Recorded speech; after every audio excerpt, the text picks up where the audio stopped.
الحمد لله الحمد لله رب البريات، من على عباده بمواسم الخيرات، وخص بالفضيلة الأيام المعلومات. وأشهد أن لا إله إلا الله وحده لا شريك له، وأشهد أن سيدنا ونبينا محمدًا عبده ورسوله، صلى الله عليه وعلى آله وصحبه وأزواجه وسلم تسليماً كثيراً.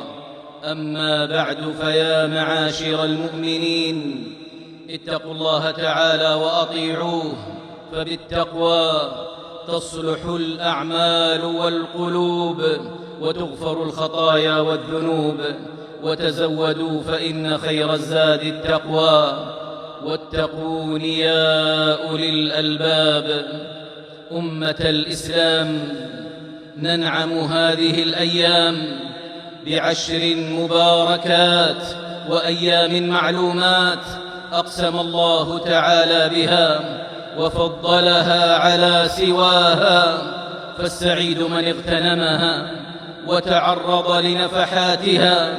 ففي سنن ابن ماجه قال النبي صلى الله عليه وسلم: ما من أيام العمل الصالح فيها أحب إلى الله من هذه الأيام، وقد اجتمع فيها من شعائر الإسلام ما لا يجتمع في غيرها. ففيها يوم النحر، يوم الحج الأكبر، وهو أعظم الأيام عند الله تبارك وتعالى.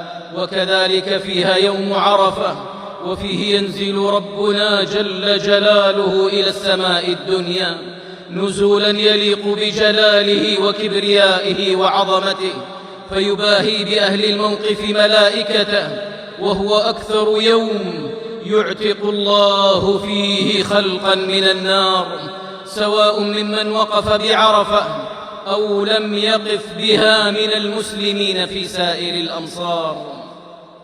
وصوم يوم عرفة لغير الحاج يكفر الله به السنة التي قبله والسنة التي بعده. ومن أعظم الأعمال في هذه الأيام حج بيت الله الحرام لمن استطاع إليه سبيلا، والحج المبرور ليس له جزاء إلا الجنة. ولا يكون الحج متقبلا مبرورا إلا إذا كان صاحبه لله موحدا ولرسوله صلى الله عليه وسلم متبعا. فتوحيد الله تعالى من أعظم مقاصد الحج وأجلها، فالحج كله توحيد لله بزمانه ومكانه وشعائره وأعماله وأذكاره، من بداية الدخول في الإحرام إلى توديع المسجد الحرام. فلا شيء في الحج ولا في غيره يعلو على توحيد الله وتعظيمه وذكره. ففي مسند الإمام أحمد أن النبي صلى الله عليه وسلم قال: إنما جعل الطواف بالكعبة وبين الصفا والمروة ورمي الجمار لإقامة ذكر الله عز وجل. فحري بكل مسلم أن يظهر العبودية لله وحده والافتقار والخضوع إليه، ولا يعكر صفو هذه الأيام المباركة بما يفرق جمع المسلمين. فربنا واحد، وكتابنا واحد، ونبينا صلى الله عليه وسلم واحد. فلا فضل لعربي على أعجمي، ولا أبيض على أسود إلا بالتقوى. يا أيها الناس، إنا خلقناكم من ذكر وأنثى وجعلناكم شعوبا وقبائل لتعارفوا، إن أكرمكم عند الله أتقاكم، إن الله عليم خبير. معاشر الإخوة، وكما أمر سبحانه بتوحيده وإخلاص العبادة له ومتابعة رسوله صلى الله عليه وسلم، فقد حذر من الشرك به، كبيره وصغيره، ظاهره وخفيه. فالشرك بالله جل جلاله هو أعظم الذنوب وأخطرها، وأكبر الكبائر وأعظمها جرما، وهو الذنب الذي لا يغفره الرب جل جلاله وتقدست أسماؤه، وبسببه تحبط الأعمال. ولقد أوحي إليك وإلى الذين من قبلك لئن أشركت ليحبطن عملك ولتكونن من الخاسرين. وفي صحيح مسلم عن جابر رضي الله عنه قال: أتى النبي صلى الله عليه وسلم رجل فقال: يا رسول الله، ما الموجبتان أي ما الصفات التي توجب لصاحبها الجنة أو توجب له النار؟ فقال النبي صلى الله عليه وسلم: من مات لا يشرك بالله شيئا دخل الجنة، ومن مات يشرك بالله شيئا دخل النار. أعوذ بالله من الشيطان الرجيم. وإذ بوأنا لإبراهيم مكان البيت ألا تشرك بي شيئا وطهر بيتي للطائفين والقائمين والركع السجود وأذن في الناس بالحج يأتوك رجالا وعلى كل ضامر يأتين من كل فج عميق. بارك الله لي ولكم في القرآن والسنة، ونفعني وإياكم بما فيهما من الآيات والحكمة. أقول قولي هذا وأستغفر الله لي ولكم فاستغفروه إنه كان غفارا. الحمد لله الذي جعل البيت مثابة للناس وأمنا، وأشهد أن لا إله إلا الله وحده لا شريك له، وأشهد أن سيدنا ونبينا محمدًا عبده ورسوله بعثه الله بين يدي الساعة بشيرا ونذيرا، صلى الله وسلم وبارك عليه وعلى آله وأصحابه وأزواجه ومن تبعهم بإحسان إلى يوم الدين. أما بعد، فيا معاشر المؤمنين، وإن من الأعمال الصالحة في هذه الأيام التي اجتمع فيها فضل الزمان والمكان خدمة ضيوف الرحمن. ولقد تفضل الله تعالى على هذه البلاد المملكة العربية السعودية بعمارة بيته وإكرام وفده ورعاية الحرمين الشريفين وخدمة الحجاج والمعتمرين والزائرين وتيسير العبادة لهم والحفاظ على أمنهم وسلامتهم برعاية كريمة من خادم الحرمين الشريفين وولي عهده الأمين، فجزاهم الله عن الإسلام والمسلمين خير الجزاء، وجعل ذلك كله في موازين حسناتهم وحسنات كل من خدم حجاج بيته.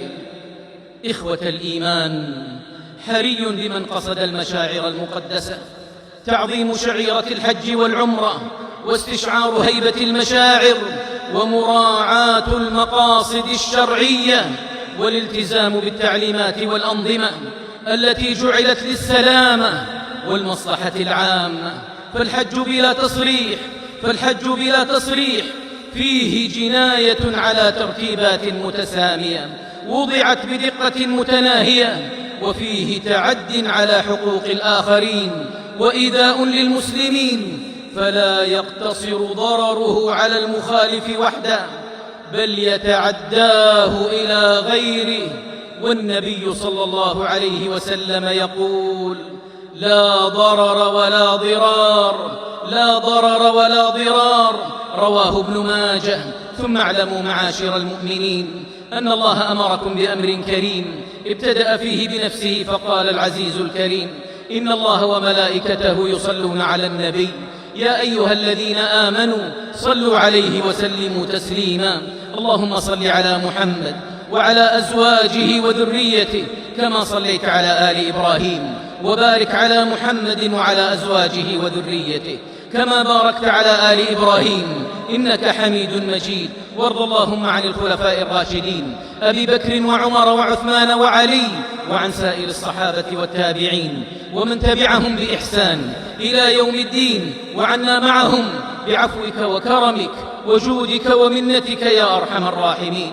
اللهم أعز الإسلام والمسلمين، اللهم أعز الإسلام والمسلمين، اللهم أعز الإسلام والمسلمين، واجعل هذا البلد آمنا مطمئنا رخاء سخاء وسائر بلاد المسلمين. اللهم آمنا في أوطاننا ووفق أئمتنا وولاة أمورنا وأيد بالحق إمامنا وولي أمرنا. اللهم وفق إمامنا خادم الحرمين الشريفين لما تحب وترضى. اللهم وفقه وولي عهده الأمين إلى ما فيه عز الإسلام وصلاح المسلمين، وإلى ما فيه خير للبلاد والعباد. اللهم جازهم بالخيرات على ما يبذلونه في خدمة الحرمين الشريفين وقاصديهما، واجزهم عن الإسلام والمسلمين خير الجزاء. اللهم احفظ حجاج بيتك الحرام وتقبل حجهم وسائر أعمالهم، وردهم إلى أهليهم سالمين غانمين برحمتك يا أرحم الراحمين. اللهم وفق كل من خدم حجاج بيتك وقام على رعاية ضيوفك. اللهم بارك لهم في أعمالهم وأعمالهم وذرياتهم وأهليهم برحمتك يا أرحم الراحمين. اللهم وفق جميع ولاة أمور المسلمين لما تحبه وترضاه. اللهم احفظ علينا ديننا وقيادتنا وأمننا. اللهم وفق رجال أمننا والمرابطين على حدودنا وثغورنا. اللهم انصرهم على عدوك وعدوهم يا قوي يا عزيز يا ذا الجلال والإكرام. اللهم فرج هم إخواننا في فلسطين. اللهم كن لهم معينا ونصيرا ومؤيدا وظهيرا. اللهم احفظ المسجد الأقصى من ظلم الظالمين وعدوان المحتلين، واجعله شامخا عزيزا إلى يوم الدين. اللهم اغفر للمسلمين والمسلمات والمؤمنين والمؤمنات الأحياء منهم والأموات. سبحان ربك رب العزة عما يصفون، وسلام على المرسلين، والحمد لله رب العالمين.